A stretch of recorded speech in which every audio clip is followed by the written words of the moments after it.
Oh my god! And a door opens and it's my mom. I can't believe it. Mom, I haven't seen you. Mom, you're a robot? Oh my god, Mom's an AI fucking infested robot, and she's got a time machine. Mom's got a time machine. She's gonna open the door, and all these crazy Pokemon from the past and the future are gonna come in and like fuck shit up, and we gotta kill my mom. We gotta kill my robot mom. Because like the story. If you don't edit this episode to start with you screaming, "Kill my mom, kill my robot mom," then you're a piece of shit. Yes, that must be that's a hook and a half right now. Yeah. Get somebody to listen to the show and be like, "Oh my god!"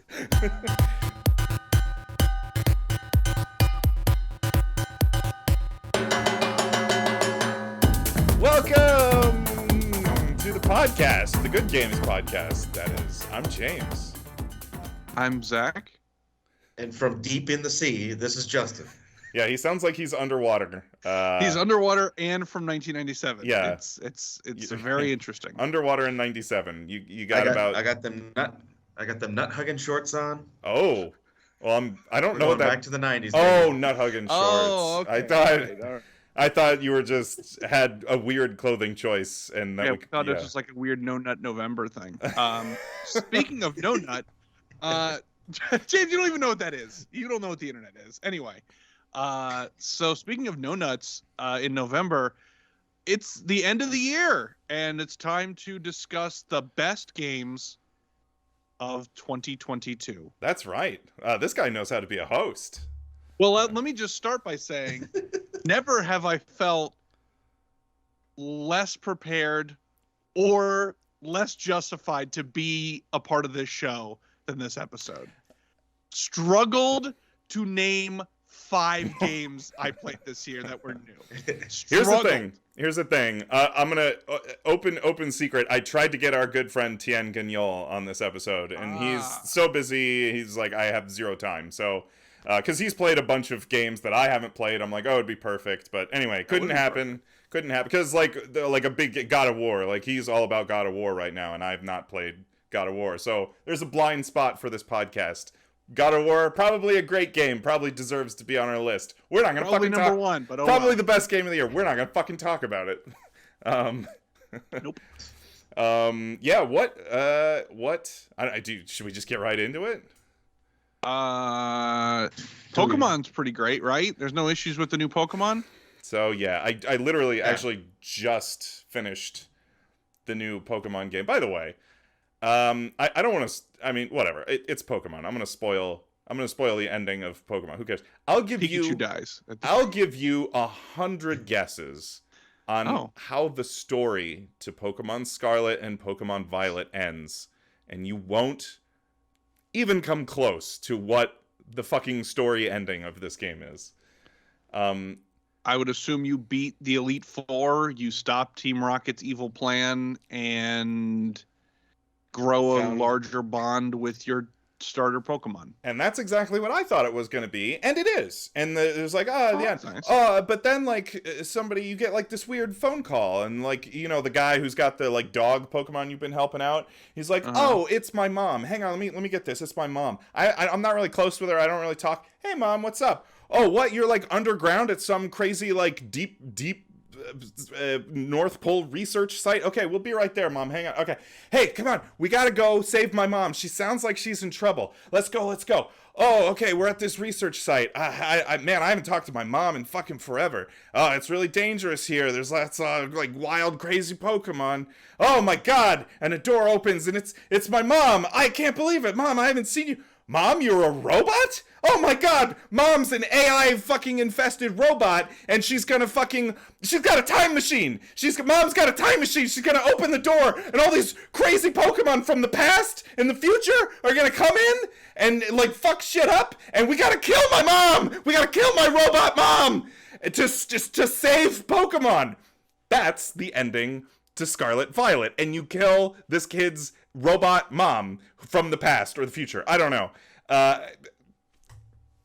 That's the fucking end of the game, and none of this is foreshadowed at all. Like, you finish the Elite Four, and then it's like, hang on, I gotta call for my mom. Like, this new storyline just starts up at the end of the game, and it's the wildest fucking shit in the world. Hang on. Terminator 2 Judgment Day just called me on the phone. I gotta take this real quick, everybody. It's the weirdest fucking tone shift. Yeah, but none of that's foreshadowed. You know, the story that I assume you've played up until this point is just like normal, boring Pokemon story. Yeah, ending gets fucking wild. Absolutely fucking wild. Anyway, that's the ending of Pokemon that we just spoiled. I don't know, other than that, I think that game is pretty unremarkable. It runs like shit. It looks terrible and runs worse. Why did Pokemon become Madden? No, I can't figure this out, because I guess people just keep buying it and they don't care. Well, I was actually talking with Luna about this earlier, that, like, it seems very odd to me that so there's been this sort of like sarcastic critical analysis I've been seeing come up, where it's sort of applied to Pokemon, it's sort of applied to like Five Nights at Freddy's kind of games, the horror games that are really merchandised very quickly, where it's like, oh, hey, the game developers left, you know, the story completely unfinished and like the character models are all broken, but they don't give a shit because they've already made $10 million off selling plushies. And I feel like there's an element of that to Pokemon now, that it's just sort of like, fuck making a full game. Like, we just introduced a couple new Pokemon, we'll make plushies out of it, we'll make our money that way. I mean, I think it is, you're right, it's the Madden problem. This is the second Pokemon game they've released this year.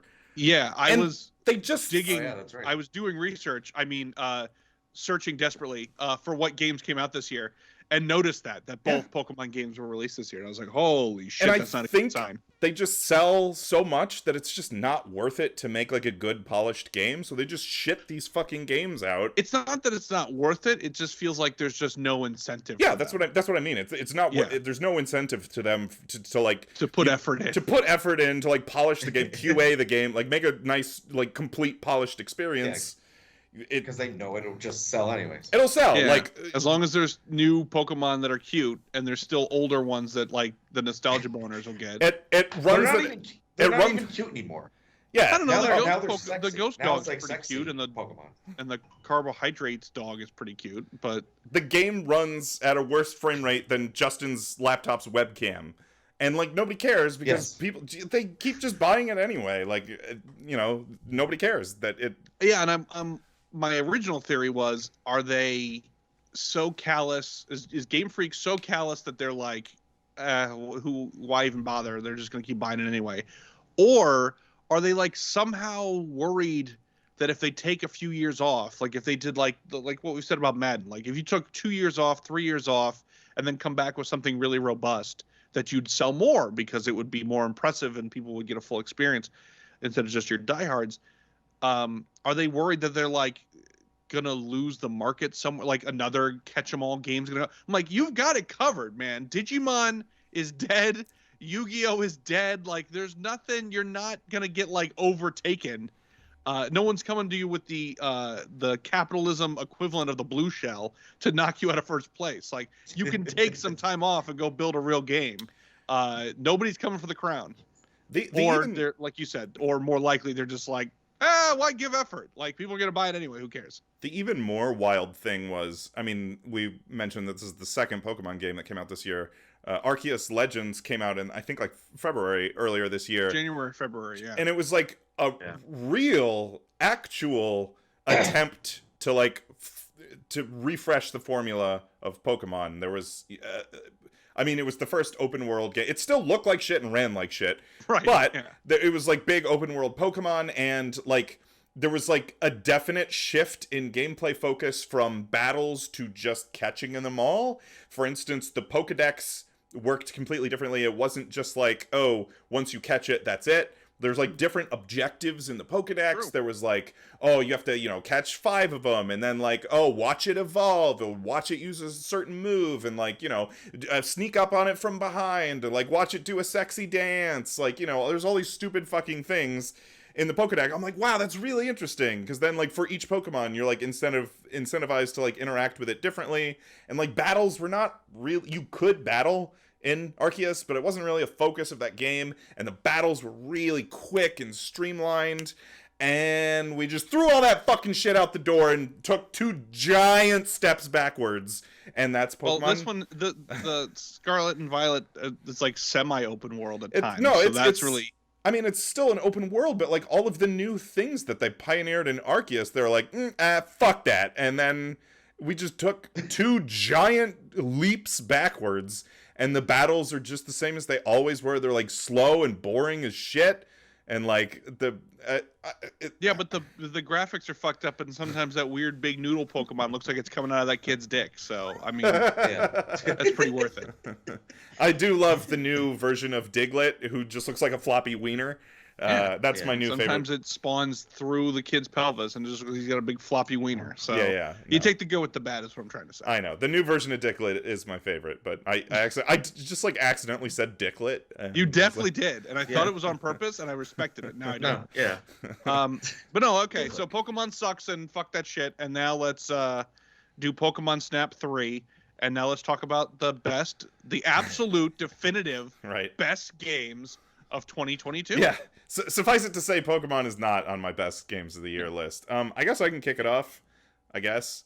Now these are specifically in order, or are these just 5 general? So the way we've done it in the past is that like we each have 5, but then we have to huddle together and do a school project and make everybody agree on what the actual best 5 are. Well, I'll say it again. I have no business being on this episode, so this is going to be great. No, this is your... Listen, this is your personal top 5, and if you feel strongly about something you played, you got to fight for it. And maybe you don't. Maybe you don't. Great. Okay, well, anyway, my number 5... but by the way, now, as long as we're just shitting on Nintendo, I don't know if you're aware of, like, what's going on in the Smash scene right now. They pulled the rug out from like an official tournament, right? Yes. I don't know that we need to take a deep dive on this. But in solidarity, oh God. All right. The Cliff Notes. Deep dive. All right. Well, I'm going to go as fast as I fucking can. So, early last year, well, actually, 2 years ago, they announced, or 2.5 years ago, they announced that they were doing, oh my God, it's a world tour where we're going to unite all these different disparate Smash tournaments because, you have a bunch of majors all across, the US, but also, globally, Europe, Japan, whatever. We're going to unite all of these Smash tournaments and we're going to have a circuit and it's going to be fucking great. And at the end of the year, we'll have a big competition where there's like a shitload of prize money. Sounds great. Whoops, COVID happens. So that all gets fucked. That gets delayed. So then last year, okay, here we go. We're restarting this whole fucking Smash World Tour thing. Oh my God, all of the sudden, Panda, an esports team, comes out of nowhere and they're like, haha, motherfuckers, we got an in with Nintendo. We have an officially licensed Nintendo tournament, and it's also a world tour, right? We're also going to try to get together and unite all these different... So we got 2 fucking world tours now. One officially licensed from Nintendo, which... If you don't know, you would assume, right? Because, most big companies, really are, into supporting their competitive communities and really, making their games... Because if nothing else, it's free advertising and it's keeping your game relevant. Exactly. So big companies Capcom put, hundreds of thousands, maybe even millions of dollars into their Capcom Cup to support... so an officially licensed Nintendo tournament means Nintendo is going to contribute nothing. Absolutely jack shit. It just means... that they're giving their blessing and they're not going to actively shut it down. That's what an officially licensed... They're not actively going to be a dick. So anyway, we get this officially licensed Nintendo Panda tournament. Nobody can believe it because for the longest time, there's a big history of Nintendo just fucking over the Smash community again and again and again and again and shutting shit down, right? All in the name of we have to protect our IP from infringement and whatever that, I understand a little bit about copyright law, but you guys are modding our game, for Melee. There's a version of Melee that has amazing netcode, right? Pristine ass netcode, not you go play Smash Ultimate and it's dog shit netcode online. It's unfucking playable. No, Melee has really good rollback, great netcode made by some guy in his basement, but it's a mod, and Nintendo doesn't support mods, so fuck you. We're going to shut your tournament down because it has a mod. By the way, this was in the height of 2020, or maybe it was 2020. That's the only way you could have a tournament. Wait, what's the alternative? There's no alternative. There's not a way during COVID where hundreds of people are going to get together in person to play a game that doesn't have... Anyway, so Nintendo's a fucking cock. They just keep fucking the community over again and again. So huge news that Panda, this esports team, has partnered with Nintendo. This is fucking great. Oh my god. We went from 0 world tours to 2 fucking world tours, each with like crazy cash support, which, by the way, the FGC is fucking broke, right? There's not a lot of money in fighting games. The Smash community is even more broke, right? There's no money in Smash. So the announcement that both of them were going to have like $250,000 in prize support was like, holy shit, this is crazy, right? So everything's looking great. Right up until right after Thanksgiving, when it came out that Nintendo wants to shut down this unlicensed World Tour. Not the Panda one, the unlicensed World Tour. So people are angry at Nintendo. However, turns out people are even more angry at Panda, specifically their CEO, who had been basically like being an old-timey mafia guy, going around to these other tournaments and being like, I got the only official licensed tournament in town. It'd be a shame if my connections at Nintendo came around and shut you guys down. Might as well exclusively partner with me and not those other guys. Because if you exclusively partner with me, you won't get shut down. So, like, shitty fucking Panda CEO going around and trying to, like, strong arm all these tournaments into joining the Panda World Tour. This news breaks. People are fucking livid at the CEO of Panda.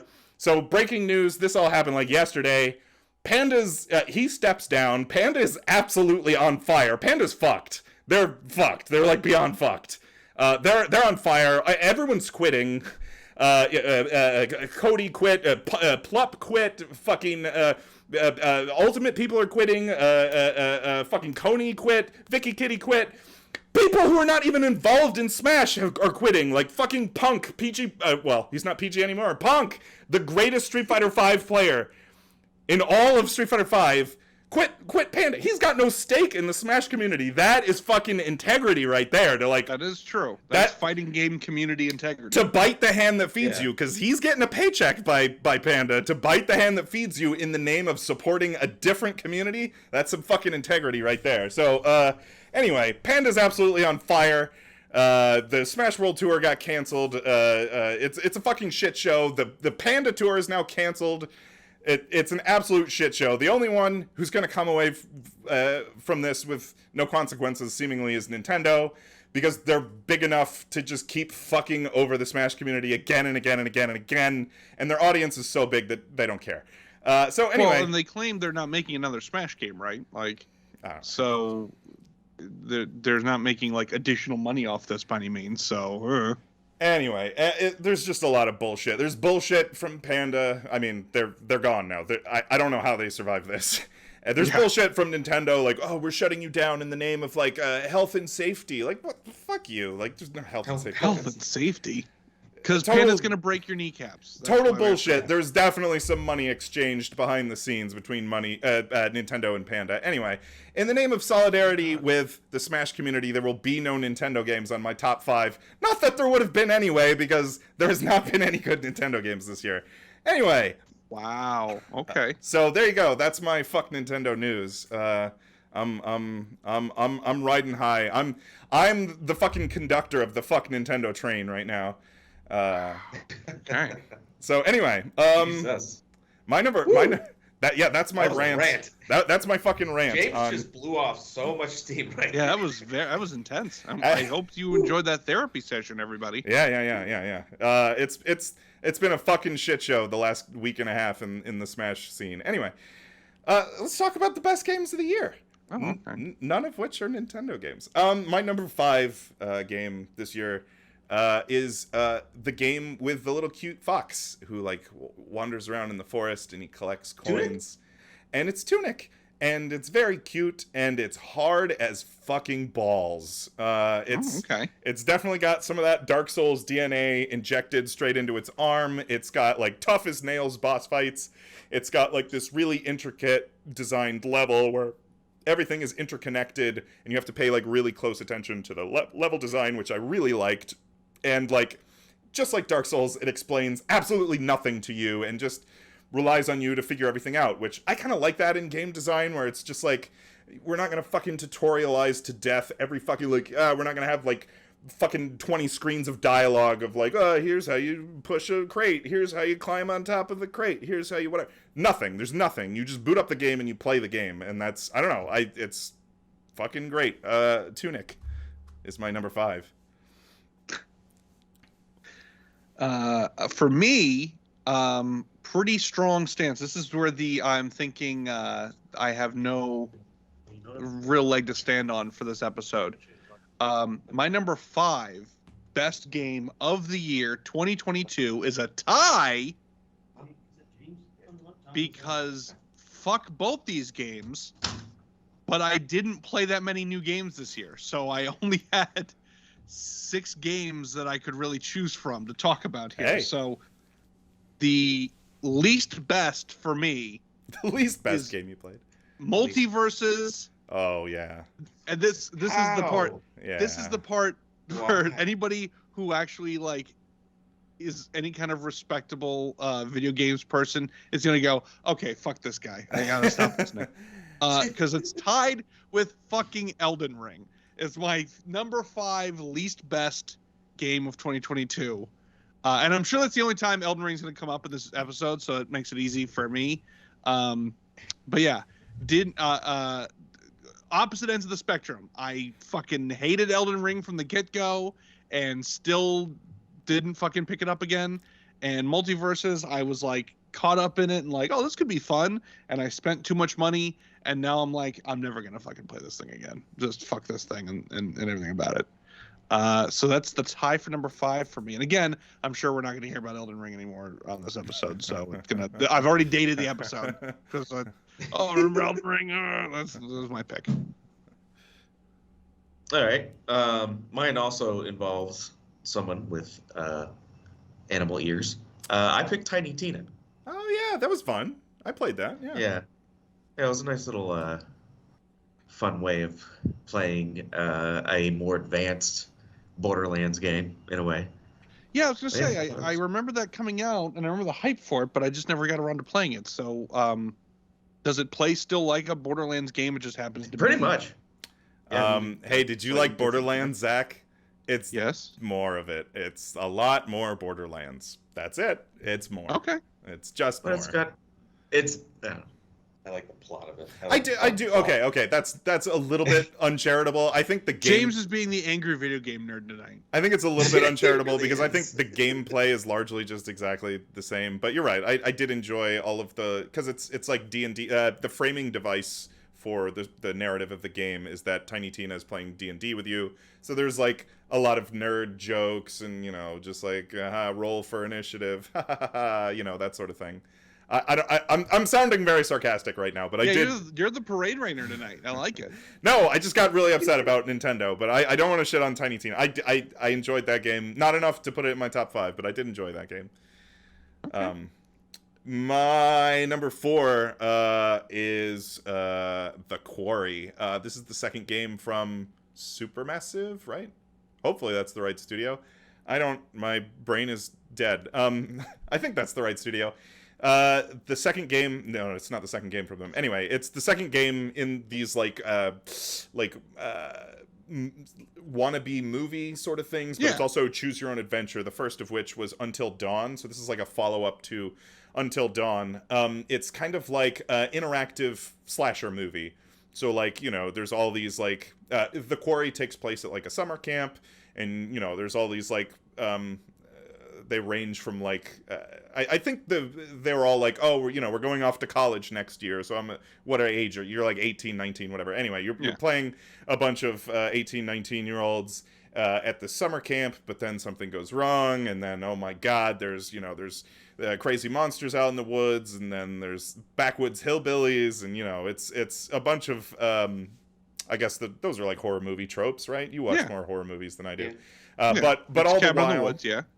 all the while you're making decisions like, oh, do you like these two characters? Should this guy flirt with this girl? Like, should this guy, take the shotgun and run off in the woods and try to kill the monster, or should he, hide under the floorboards? Like, so you're making decisions from point to point, and then your decisions affect various beats in the story, whether or not characters live or die. And then there's like a perfect ending where you get like every single character through to the end and they all live, and you solve the big mystery of why there's monsters and all that shit. Anyway, were there it's any very fun. because it's motion, like they have like actual actors in the game? Yes. Yeah. Are there any actors that were in this game that you were like, oh yay, or they did a great job, or was it all just like hokey as shit? The performances range from the weirdest thing to get over is the uncanny valley, because you can the mocap is like really strong, but it's like rigged onto these models that are like give really strong uncanny valley vibes. So like, I don't know, it just kind of freaks you out every now and again. But very good performances by fuck me, I can't think of her name off the top of my head. She is Sarah Palmer's mom in Twin Peaks, and she is just naturally kind of creepy and weird, and she plays like a creepy, weird fortune teller.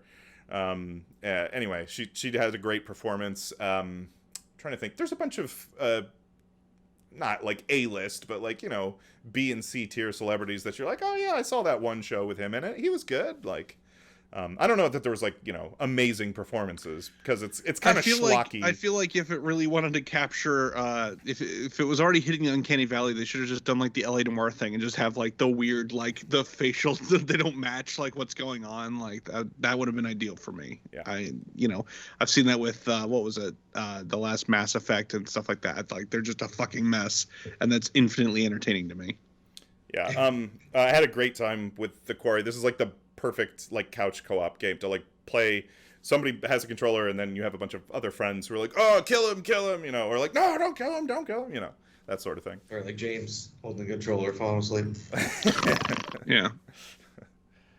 So number 4 for me, unlike James, I am absolutely a corporate shill, and so all victory to Nintendo and to Reggie. You've done nothing wrong here. This community is nothing without you, sir. And so my number 4 is Kirby and the Forgotten Land. Oh yeah, I enjoyed that. The game was pleasantly surprising to me, because it had a definitely similar kind of calm aesthetic as like the Yoshi, Yarn, Kirby bullshit, baby boo boo games. But it had a decent amount of depth to it. So I was like, oh, this is nice. This is like, it was a good game to pick up like after a shitty day at work. And you're yes. like, I'm just going to play this for a couple levels and, cool beans. And so very, I enjoyed it a great deal. This is very calming and relaxing. Yeah. Yeah. Yeah. And kind of putting Kirby in a different environment of like, oh, it's this weird kind of post-apocalyptic world and blah, blah, blah, blah. So I enjoyed that a great deal. So that's my number 4. And Nintendo did nothing wrong. So. Panda did not kill himself. Right. So my number 4 is Stray. Oh yeah, and that's for an easy reason. That's for an easy reason. You're a cat. That's it. You're your cat. So. I didn't get to play that. Like, what is the gameplay? Are you just like go around doing like cat shit? Like you just meow and shit in a box, and that's basically it. Pretty much. No, I think it's pretty much like because honestly, I've watched people play it. I downloaded it, but I haven't started it up yet. But it seems like it's just kind of like, yeah, you're just a cat, but you're continuing on like one of those like linear like storytelling things that you're just kind of doing stuff from the gist of what I got. Yeah, but cool. You're a cat. You're a cat. So I mean, you're a cat. That's it. That's the selling point. That's the only argument you need. Yeah. My number 3 is a game called Clone Hero.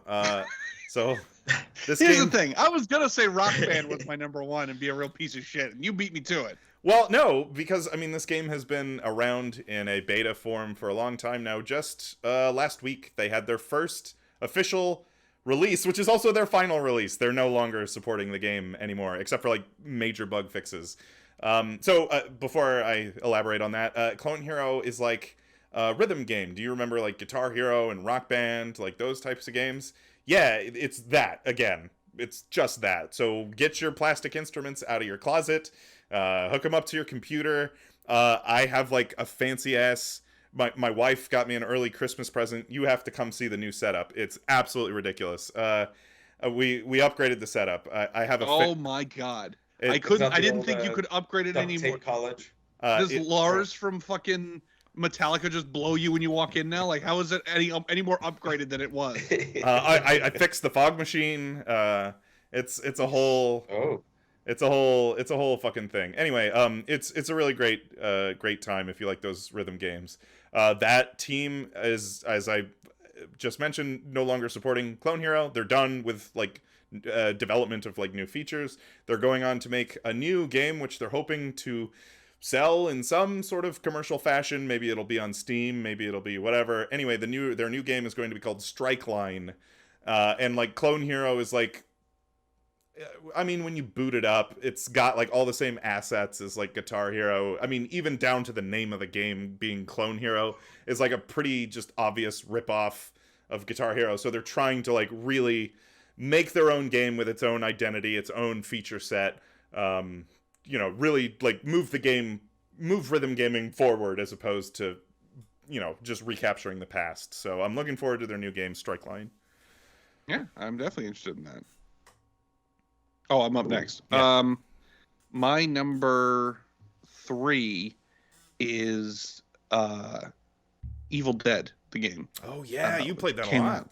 Yeah, you got so mad when we downloaded it first. We had a bunch of tech issues. It's nothing against the game. It was the Epic Store is a pile of shit. God, I hate the stupid Epic Store, and it's exclusive to the Epic Store on PC, so whatever. Yeah, the game was fine. I was just really upset with all the tech issues. On PS4 like a plebe.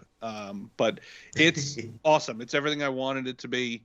Plenty of reference material and cameos and DLC and all that bullshit.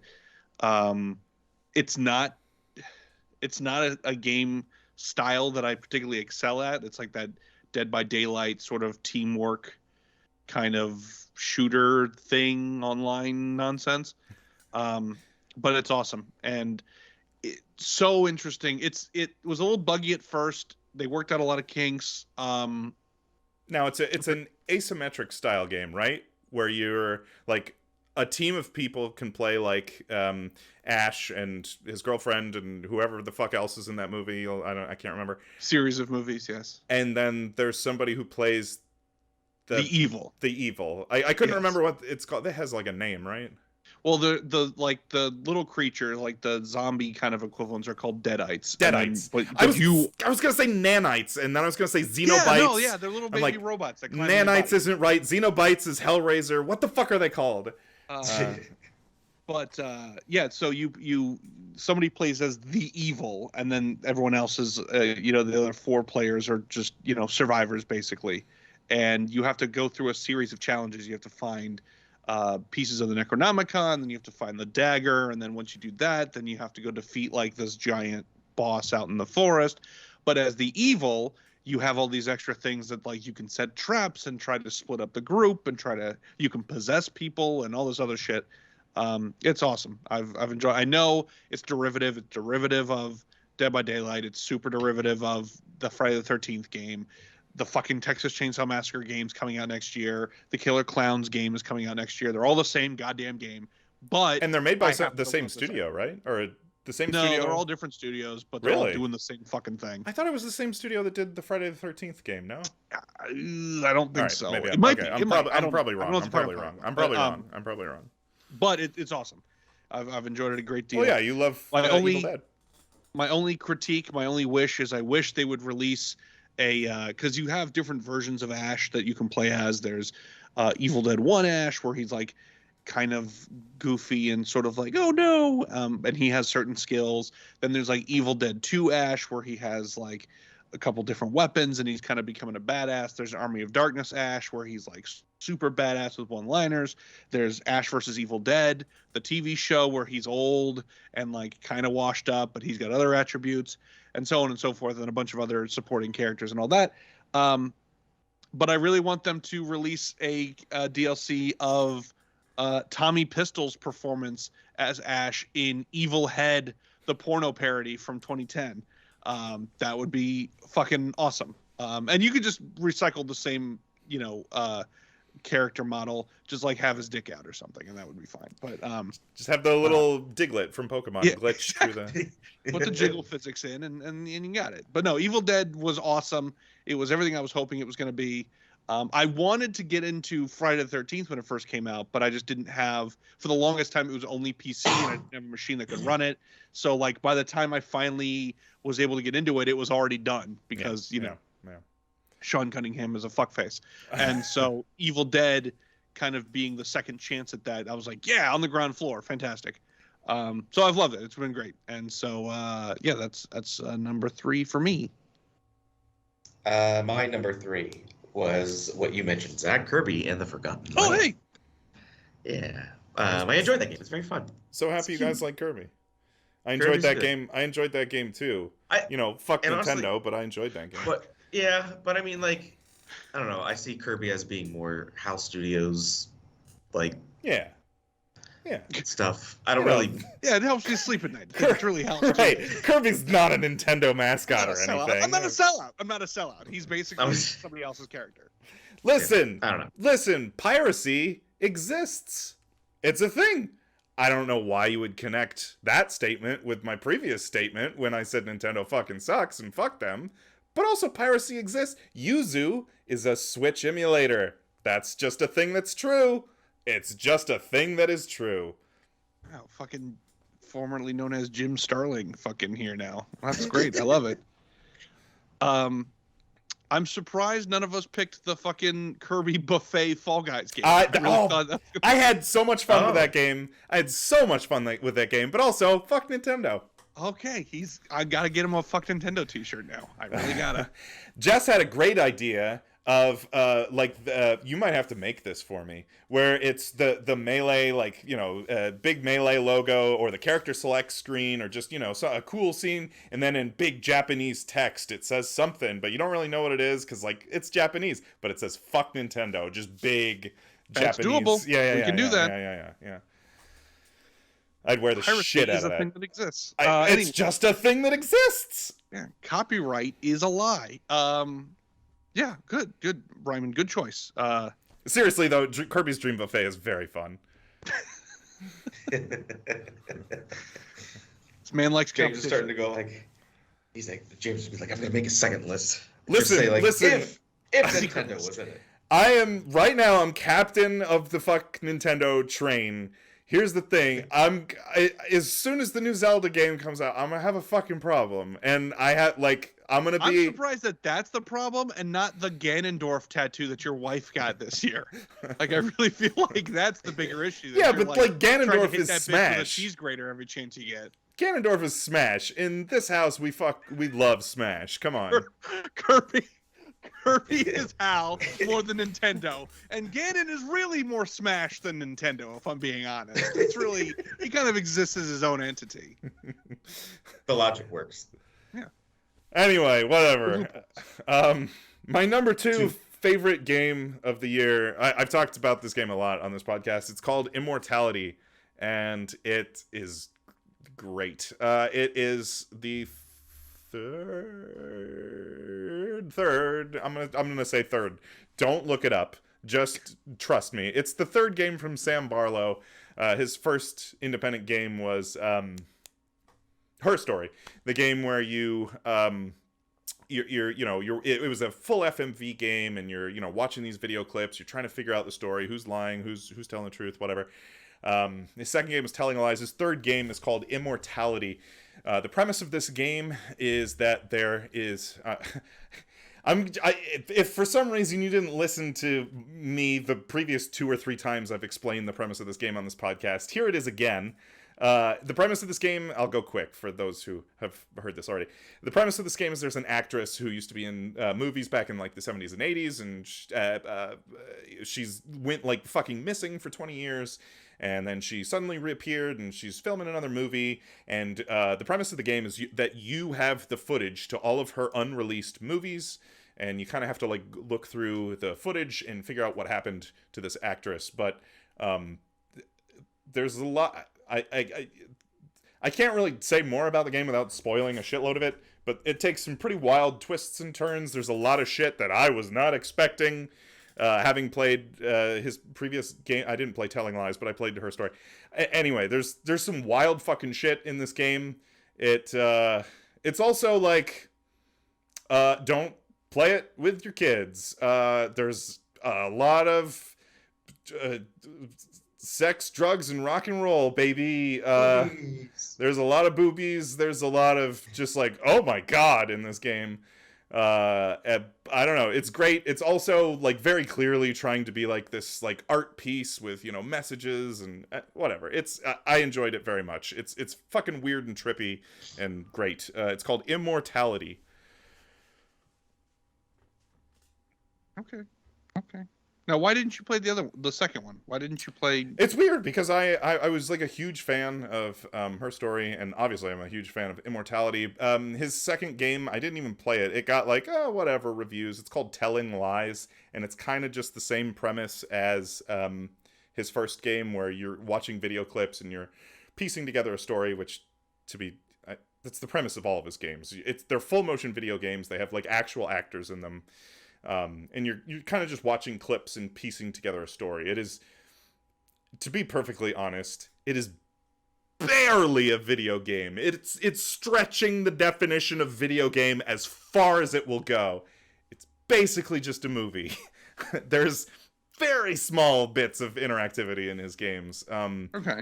But the reason I like, so his second game, Telling Lies, is like the framing device for that is that you recovered like somebody's cell phone, or it's either you recovered somebody's cell phone or somebody's laptop, and you're like going through cell phone videos and like social media and like, you know, TikToks and shit. I'm like, that like theme just like bounces off of me. Like I don't know. And I was looking at some of the acting, and the acting in like Her Story was okay. Okay. She did a fine job, but it's basically just one actor the entire time because she's just being interviewed.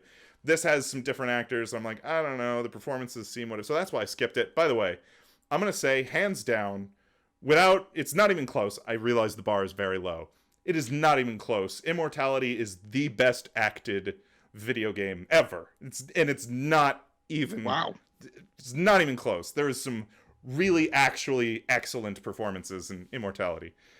Yeah, it's just really, I mean, it's unlike anything else I played this year, and it just really just sticks in your brain, and I liked it. Anyway, Immortality is my second favorite game of the year. I wonder what my favorite game of the year is. Multiverses. Anyway, my number 2 is. Were you stalling? Were you stalling for time? Are you trying to figure out your number 2 right now? No. Okay. My number 2 has actually already been brought up by Justin. Stray was really fantastic. I didn't play that. Basically just like it's linear, but it's somewhat open world looking. It gives the appearance of like this unending post-apocalyptic world that you can kind of explore. But you're a cat, so the world is kind of like much bigger than you. And there's no humans around. It's all just robots left behind. And so it's I would almost compare it to like kind of a walking sim a little bit, of like you're just sort of walking and just trying to like figure out what happened to this world and how did we get to this point and so on and so forth. Sounds kind of similar to what I just described. A little bit, yeah. But it's got a cat, so that's pretty cute. Some platforming.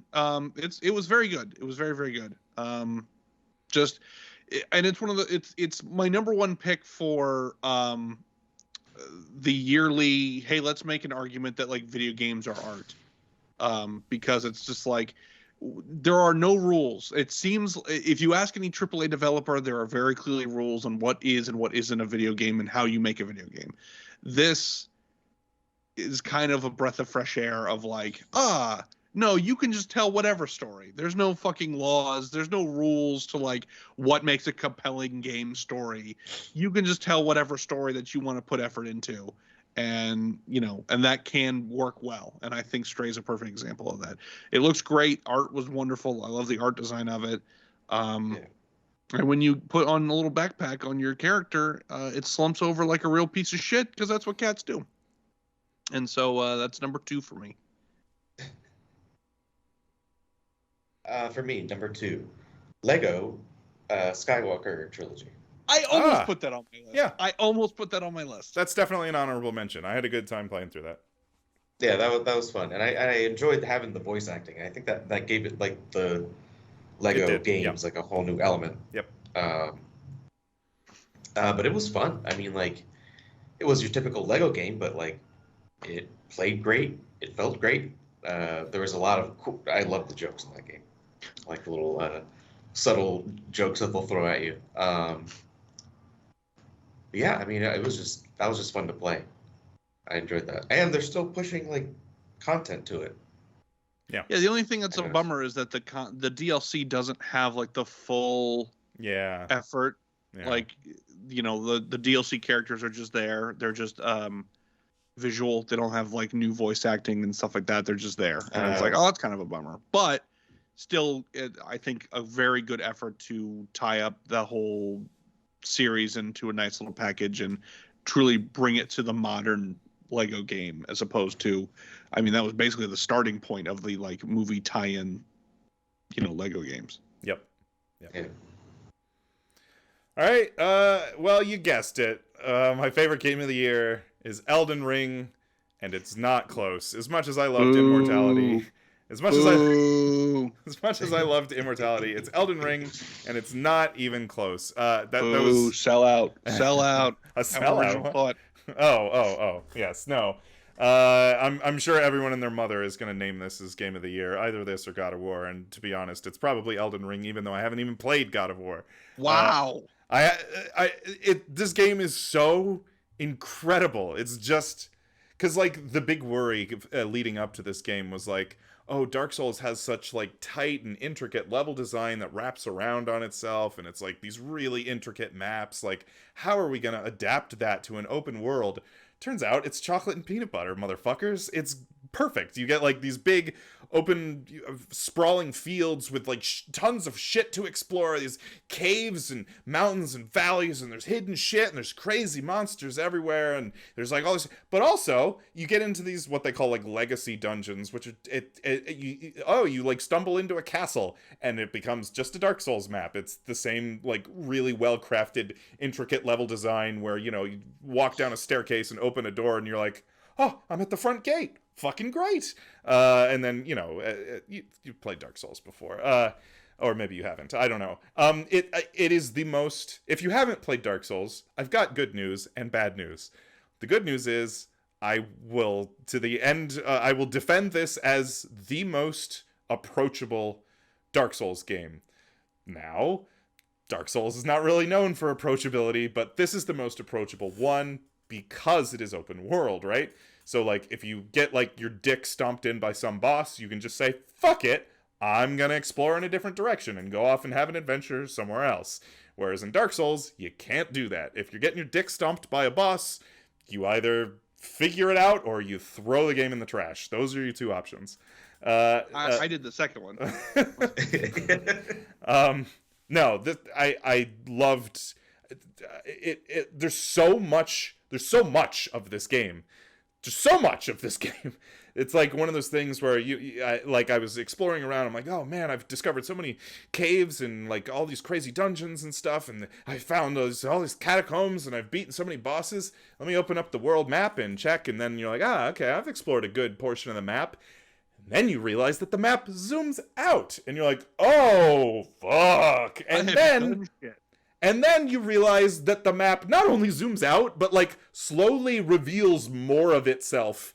The map is enormous. Like, it is huge. It is so fucking big.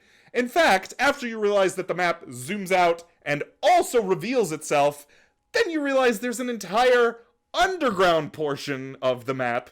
So you got the what's above the world, and then there's like this whole secret hidden underground that's like almost just as big. It's a massive. I mean, massive doesn't always necessarily equate to good, right? But it's massive, but the level design doesn't really. I can't think of like anything that like really is like, I didn't really like that part. Like, there's just everything so creative in terms of how, you know, the way the game looks, the different environments you're in, because like, you know, there's this K-lid where the sky is like blood red, and there's all these horrifying monsters out and K-lid everywhere, and then there's, you know, there's the fucking I can't even think of what it's called, but that's the second area where there's like there's like you know, like 2 or 3 inches of water on the ground, so it's like you're always covered in water, and there's like this fog that hangs in the air, so it's like really hard to see what's around the corner, but you can see kind of like the skyline, so you can see like trees and buildings, but like the fog hides all the enemies, and that's really interesting.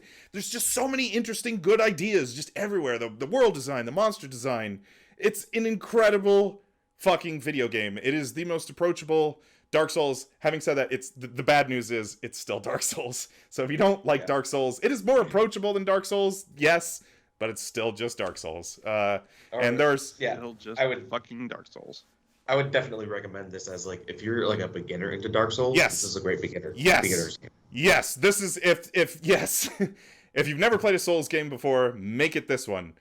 If you've played Souls games and you've bounced off of them, probably also going to bounce off of this one, but it's the best one. It's an incredible, it's like, you know, it's 100, it took me like 100 hours to finish this game, and it's like 100 hours of, some people say that the end of the game is a little bit, whatever, but like, it's 100 hours of like killer content. There's nothing that's like, oh, I fucking hate this. It's just 100 hours of like, oh my god. It's an incredible fucking video game. It's my pick for the game of the year. Justin, do you agree with James's assessment here? Yeah. Yeah. All right, we'll get to that. We'll get to that. What are your guys' number ones?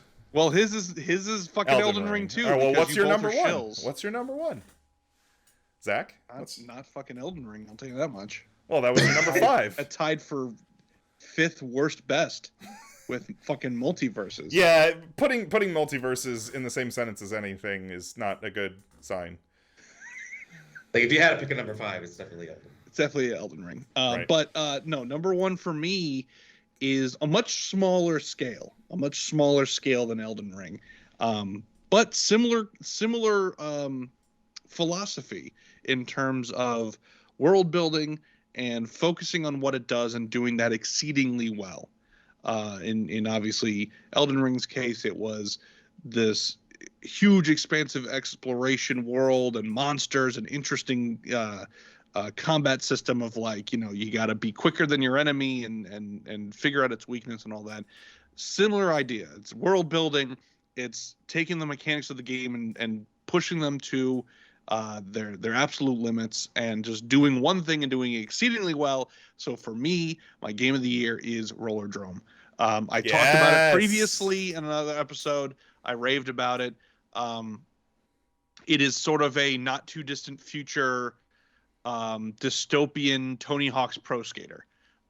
You are going into these, it's kind of Death Race 2000 where it's like a global game to boost morale. And it's just like X Games, you're skating and doing cool tricks, but there are also assassins on the field. And so to make the highest score possible, you got to do kick-ass tricks while shooting people in cold blood. And there is a whole story about like the political landscape underneath, and there's, you know, kind of dirty dealings happening behind the scenes, and you're potentially being set up, and it's got a story too. But at the end of the day, it's just the mechanics are super tight. It's really interesting. It is a great. This is a super inside baseball sort of thing for this particular group of people, but I have not experienced a balancing act of genuine accomplishment and genuine enjoyment alongside ball blistering frustration since Darkest Dungeon. Like, in terms of like, it is so difficult at times, and you're just trying to you're repeating the same levels over and over and over and over and over again until you maximize your score so that you can move on to the next element of it. By the and you're way, trying to combine these elements of like, oh, use this gun at this time and use it for this kind of enemy and do these kind of tricks to, replenish your ammo and yada, yada, yada. And the best part is it's fucking nothing like Elden Ring. I was just about to say, by the way, people who love Elden Ring are screaming, how is Elden Ring any different? And that's what blows my mind, that you love this game. But I think Roller Drome is fucking sick. But I can't believe you like this game, because it is. It's tough as nails, and it's just very, like, fuck you, get good. Like, it's got that same sort of... I think here's the thing. I think Elden Ring would have won me over if I could have done a sick ass kickflip in between fights. Yeah. Because that's really the thing. You have the horse. You could True, but I was gonna say Roller Drome has a sense of like style and aesthetic. You're right. You nailed it. It's like, what if Tony Hawk was dystopian, and what if Tony Hawk was a first-person shooter? But it does an exceedingly great job of making what you're doing just to get past the level. Yeah. It makes you feel so fucking cool. When you pull off like that, like good it's combo, got bullet perfect time built in. It's got like a Max Payne bullet time element, so you can like really line your shots up right. To reload your weapon, you have to do sick tricks. Yeah. I'm gonna fucking grind 360 ollie, Christ air, fucking I don't know more escape, fucking spinny flippy dip and shoot 4 guys in the face and then do a flip and then like land and I don't know, whatever, and then exactly. you feel and in the so later fucking levels, sick. There's like mechs walking around trying to shoot you with missiles, so you're doing a flip over the missiles, slow motion, take out your grenade launcher, shoot that. It does a great job of making you feel cool, even when you're just grinding to figure out what is the most efficient way to run this level to maximize my score. That is true. Elden Ring has no interest in making you feel cool. No. And also, even when you beat a boss, it's just like, okay, well, guess what? There's another one waiting. Good job. Like, okay, good job. great. Move on to the next one. No, it's also definitely, it's knights and wizards and magic, which is, I would say, not your thing. And like doing sick kick flips and shooting people in the face, definitely your thing.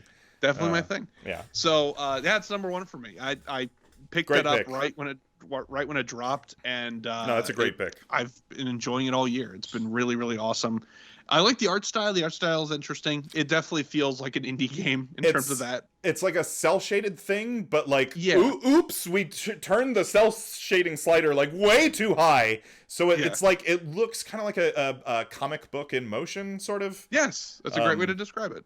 Yeah, it's cell shaded, but like it's cell shaded, but it's a highly stylized element of it. Yes, it's highly stylized. Yes, it's not just like Borderlands or like those Dragon Ball Z games that came out for a while in the late 2000s, where it's like it's just cell shaded and we call it a day. It's still trying to be more artistic with that style. Yeah. So that's my number one. That's it. It's got a great sense of the art style is like minimalistic, but still looks fucking sick. Like, I don't know. Right. It's minimalistic so that when you're doing cool shit, it helps stand out even more. Because if it was like, if it was super obnoxious, if it was more of a 90s kind of like, Surge, Tony Hawk kind of vibe, then it would just be like, okay, it's just a mess. It's just an assault on the eyes. But to keep it minimalist so that when you're doing backflips with bullet time and blasting someone's ass while you're, doing an ollie or whatever, it's fucking rad. So that's my number one. Justin, what's your number one? I already said Elden Ring. Okay. All right. That's it. You covered it, man. Elden Ring. I can't even. That's it. Nothing to add to my. All right, we got to get together. We got to do a group project here. Do you want to do 5, 4, 3, 2, 1 or 1, 2, 3, 4, 5? Do you want to start at the number 5 game or the number 1 game? Probably easier to start number 1 because it's going to be Elden Ring. It's Elden. Okay, as long as you're in agreement, because you're the only dissenter here. Yeah. All right. So the number 1 best game of the year, Elden Ring. What's the second best game of the year? I don't know. The one Zach said I think was pretty I'm good. fine. I am perfectly fine putting Rollerdrome at. Fuck yeah! All right, I'm happy. No, that game is fucking sick. It didn't connect with me, and I don't really know why. Because I don't know. I enjoyed it, but like that game's fucking sick. It's just not necessarily for me. Okay, number 3 best game of the year. I would say it's either Stray or Kirby. Yeah, I was gonna were say voted both twice. Kirby and Stray where it came up on your guys' list twice. I would say Stray probably is number 3. Stray, then Yeah. Kirby? Stray Yeah, and I'm Kirby. fine with that. I'm going to fight for Immortality at number 5. I know you guys haven't played it, but that game's incredible. We were pretty indecisive. Our number 5s didn't really mix, so Yeah, our I number mean, 5s are very weak, so that we can definitely go with Immortality. Okay. as number Well, 5. that was I will definitively say Immortality, one of the top 5 best fucking games in 2022, and I'll fight anybody to death who fucking disagrees. Yeah, and obviously no God of War on our list just because nobody Fuck played that. it. Is that even a game? I Fuck don't know. that shit. Whatever. All right, so the best 5 games of the year. Number 5 was Immortality. Number 4 was Kirby and the Forgotten Land. Wait, it's Kirby and the Forgotten Land, right? Not Kirby's Dream Buffet? Forgotten Land, yeah. Okay, Kirby. Number 4 is... technically voted Forgotten Land, but I know that you've got a soft spot for the. I love fact. Kirby Dream Buffet. Forgotten Land was fine, but like I like Dream Buffet more than Forgotten Land. Kirby and the Forgotten Land. Number 3 was Stray, the cat game. Number 2 was Rollerdrome. Number 1 is Elden Ring. There you go. There's the best games of the year. Elden Ring now joins. Let's see. What was our game of the year? Oh god, I was hoping you had that written down. Like you were looking at your phone. I'm like, oh, he's prepared. Don't try to fucking remember back. Okay, 2017 was definitely Breath of the Wild. 2018 was Smash Ultimate. 2019, I think we had Katana Zero. 2020 was Animal Crossing, which I'm still upset about because I would have put 7 Remake there, but that's fine. Animal Crossing. Last year, our game of the year was Inscription. I fucking loved Inscription. Yes. So it joins those 5 games. That's our. Have we been doing this 6 years or only 5 years? I don't know. I can't remember if we ever did a Breath of the Wild game of the year. I don't know. Whatever. Those are some pretty great games. It's now joining. It's got some good company there. There you go. There's the best games of the year. You guys got any endorsements? Anything else you guys want to talk about? Kirby and the Dream Buffet. That's my endorsement. Yes, is it a Fall Guys ripoff? Absolutely. Does it do it better than Fall Guys? Kinda, yeah. Like the like choices of obstacle MXC games leading up to the finale is not as robust. Yeah. But also it allows you to get good. Yeah. Like because it's like a finite. It's like, well, it's one of this and that's it. You can go, okay, I can really work on this and get good at this. And then it all comes down to that final battle of everyone on the fucking little like serving tray, and you're trying to kick the shit out of each other. And it really kind of, not that it feels like Smash Brothers, but it feels a lot more like a party game at that point. Yeah. Also because you can play that game couch co-op, whereas like Fall Guys, actually at launch it was really hard to play that game couch co-op. I think you can now, or it's easier to now. But yeah. Gun to my head, if you put a gun to my head and told me to put a Nintendo game in my top 5, it would have been Mario Cross Rabbids. I think that game is so smart. Like it takes everything in a strategy game that is fun to do. Like, what are the most fun things? What are the most fun turns in a strategy game? Oh, it's like when you have like this crazy sequence of events. Like, oh, I have to get this guy here, and I'm going to use this guy to rocket jump this person in the air, and then while he's in the air, he's going to take 2 shots, and you just have like crazy fucking turns every turn in Mario Cross Rabbids. You just have like a shitload of options, so there's like a lot to think about. And I don't know, it's just every turn is the best turn of a strategy game. Like that one turn in a strategy game where you pull off that ridiculous combo and you feel like a fucking genius. Mario Cross Rabbids just does that every turn. Like you just feel excellent every single turn, or at least I did.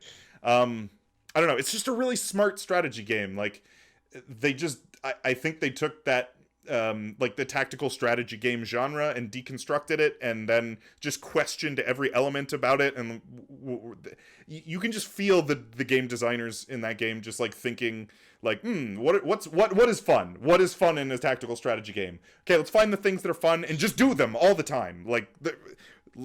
You know, the turns where you're just like creeping your units forward and hiding behind cover. That's not really fun, and you don't. I don't know. Turns are just exciting in Mario Cross Rabbids. Having said all this, the story of that game and literally everything else in that game fucking sucks. Because there's like these block. They split up the strategy game parts. The strategy game parts are the best parts. They split up the strategy game parts with these like block pushing puzzles and these tile puzzles, and there's like just like stupid time wasting. It fucking sucks. The rest of that game is awful. Strategy game, excellent. The rest of it, awful. The story is terrible. I don't even know what the story is. I skipped every single cutscene, and you should too. Nice. So there you go. Gun to my head. I was gonna say, I would be really curious. I don't think that like we'll ever be able to find out, but I would be really curious as to, how many kids does the Mario Rabbids game like develop them into strategy game enthusiasts after this? Like, this is just based on the IP alone. This is gonna be like a lot of people's first introduction to this style of game. And I'm wondering how many this is going to hook. And then it's like, oh, I got to go find XCOM and I'm going to like play all this other nonsense later on. It's definitely aimed at kids because it's got obviously Mario and it's got like the Rabbids, and the Rabbids are basically just minions. They're just minions. And there's a lot of just like toilet humor and just like humor that kids would like find, like, oh, he like fell down the cliff and like hurt himself. And that's funny. Hilarious. Yeah. Just like dumb shit like that, and I'm just like, can I please skip this cutscene, please? Like, but the actual strategy game part, if you're a strategy game veteran, Nintendo, let us mod this game so we can skip everything except for the strategy part. If you're a strategy game veteran and you're like, I don't know, this looks pretty kiddie, like, should I really play it? You should. The strategy game part is excellent, and just take the difficulty setting and absolutely put it on hard, because hard will really challenge you if you're a veteran of this type of game. I don't know. Whatever. It's fine. It's good. It's a good game. It's not one of my top 5 games, but it's a good game. I don't know. What else do I want to endorse? I was going to endorse, guys, Andor, the TV series just finished. I think, this is my hot take, I think it's fucking excellent. I think it's the best piece of Star Wars media. Well, I don't want to say Star Wars media. Exclude video games. It's the best because, like, there's some fucking excellent video games. Well, would you say the best Disney produced Absolutely. Star Wars piece? But I'm going to say it's the best, excluding video games, it is the best piece of Star Wars media aside from the original trilogy. Wow. Holy shit. It's excellent. Wow. It's absolutely excellent. Performances, excellent. The plot, excellent. Just excellent. The way the world design, the way they expand what is possible in Star Wars, the way they just like, hey, do you ever wonder? I don't want to spoil anything for people who haven't seen it. But anyway, they just take a lot of things that you're like, hey, you didn't think this was in Star Wars? Well, now it is, and here's how it works. Like, I don't know. Just excellent. Oh, it had bricks and screws, and that turned me off completely. That's supposed to take place in a galaxy far, far away. That's bullshit. They wouldn't have bricks. So. And Zach, you and I have talked about this a little bit off podcast, but it really surprised me what Andor is, because it's like, it's not for kids. Like, it's absolutely not for kids. Not only not for kids, this is gonna sound so fucking lame.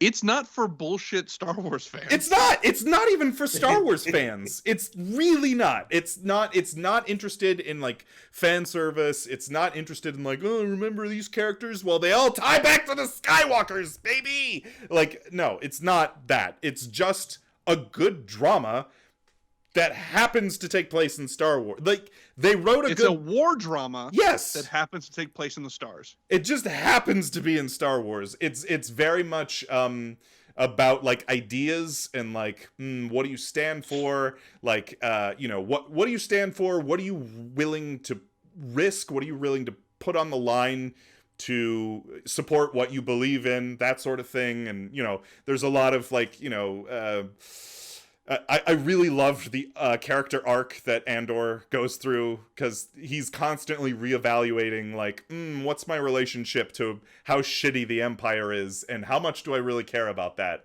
And also does a great job of showing the building blocks of the Empire in a non-sexy way. Yes. Like, it's not so like, much, and everyone's basically Darth Vader. It's like, no, it starts as just regular run-of-the-mill horseshit bureaucracy, and it just sort of keeps building, and little by little, and then next thing you know, it's a fascist state. Like it does a great job of that, there being an element of scariness to that it's not as dramatic and exciting as you would hope it would be, so that everyone can get together and fight. It's like, no, it's just slowly over 50 years.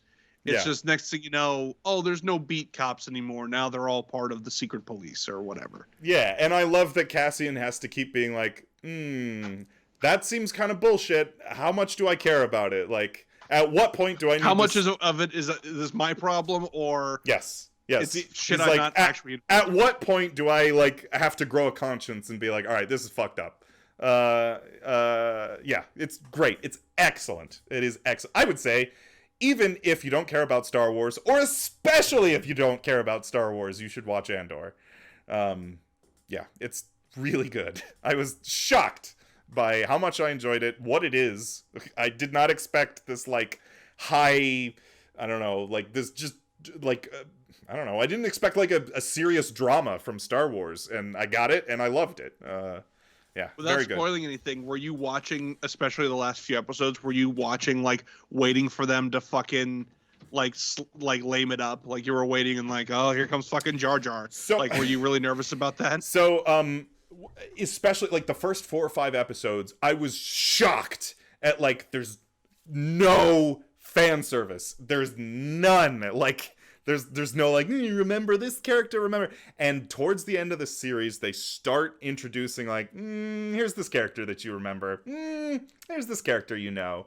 And it started to do some of that, and you're right, I was kind of like, ooh, uh-oh. But those characters, like, serve a purpose. They're, like, there for a reason. They have something to do, and it I don't know, okay, fucking spoilers. Saw Gerrera is in it. Fucking Forrest Whitaker is in it. But they use his character to show, like, radicality, which is what I think... what's that movie? Rogue One, which I think is what he was supposed to be in Rogue One, was like the super radical rebel, but his whole scene doesn't go anywhere and doesn't make sense, and that scene is bad. Yeah, it was supposed to be like, what happens if you go too far in the rebellion side, and now you're, like, basically an anarchist. Yes. And the problem with Rogue One was, you're trying to get this point across, but there's also a scene with a giant squid that will wipe your memory. I don't know what the point of that was. I don't know what the point of the squid was. That was so pointless. The Bogalit knows. Like, I don't know. Anyway, so no, awesome. it's Rogue One, but done well, and it really interacts with the themes of Andor, which is like, how far are you willing to go to fight for what you believe in? And, like, Saw is a radical, and he's like, oh, I'll kill motherfuckers. Like, I'll kill my best friend. I don't give a shit. Like, it's like, oh, wow, you're okay. Like, all right, you're a little out there, man. Which, that's something that I was talking about when the show was first kicking off, of, like, Luna and I have had several discussions about Rogue One, and, like, the concept of showing that things are not as black and white as a lot of the movies present them as. Yeah, I love that in Andor. There's just so many shades of gray, yeah. Right, and it's like, because that makes it more realistic, because that's how that shit goes. It's not clearly like, they are clearly the villains, we are clearly heroes, and there is nothing in between. It's like, no, man. Like even in, what was it, Last Jedi, with Benicio del Toro's character, like, that he was like, I'm playing both sides, I don't really give a shit. That was very ham-fisted. Yes. Andor is what if Benicio del Toro's character had some nuance. Yeah, exactly. Yeah. Because, like, you know, it's like, oh, he kind of fucked over the good guys, and then there was no real repercussions to him. And it's like, well, yeah, because that would happen all the time in an actual war. And so this show does a much better job of getting into that with character stuff and growth and choices they make. So and good, it's not easy, and it's not black and white. There's bad guys on the rebellion side, and maybe you could argue that there's good guys working for the Empire too. There's just shades of gray everywhere. Or at least indifference in the Empire, like, or yeah. You know, or like on the small level, where it's like, because in the first couple episodes, it's like, oh, these were just like the regular cops, and now they've just been absorbed into the Empire. It's like, oh fuck, I guess we're the Empire now. Yeah. And like, okay, we were just supposed to be protecting the people, but that's fine too, I guess. We got a new uniform. yeah, that's fucking. It's That's so how good. it goes. I will sing that show's praises. Yeah, I am like season 1 was so perfect and good. I'm worried about season 2 because I know at some point we have to line up with the movie events of Rogue One, and I feel like we're gonna like inevitably start introducing like, oh, remember this character? Oh, it all ties together, baby. Like, I don't want that. Please don't do that.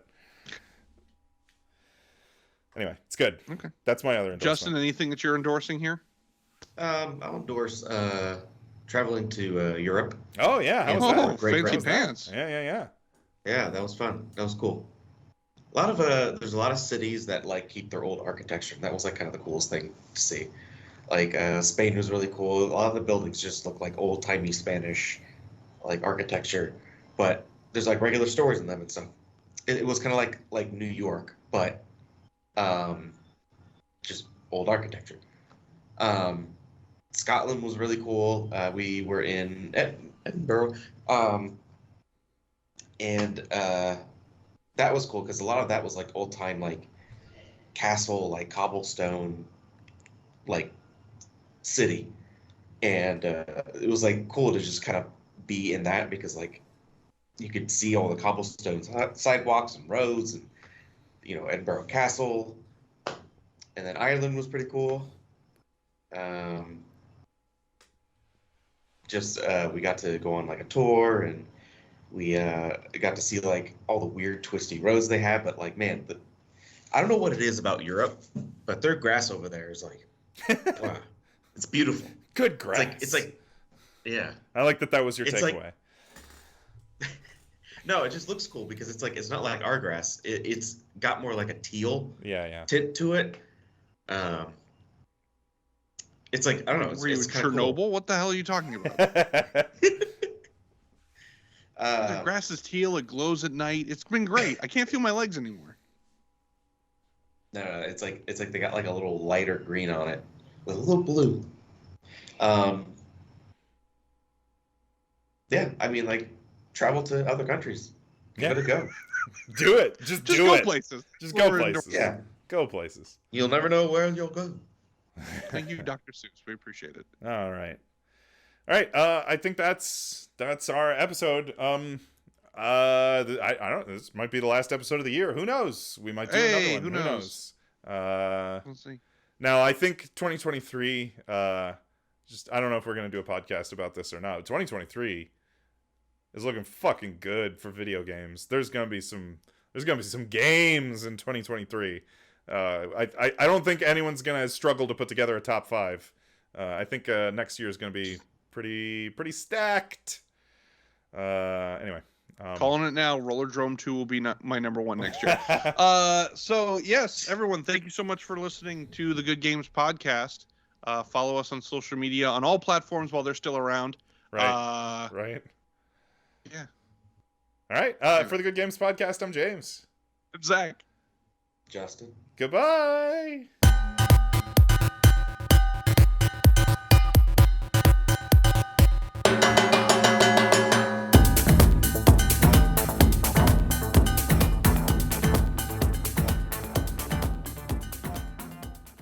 My cat took the fattest shit I've ever smelled, like 3 feet away from me, and I gotta go clean this up. I'm fucking dying.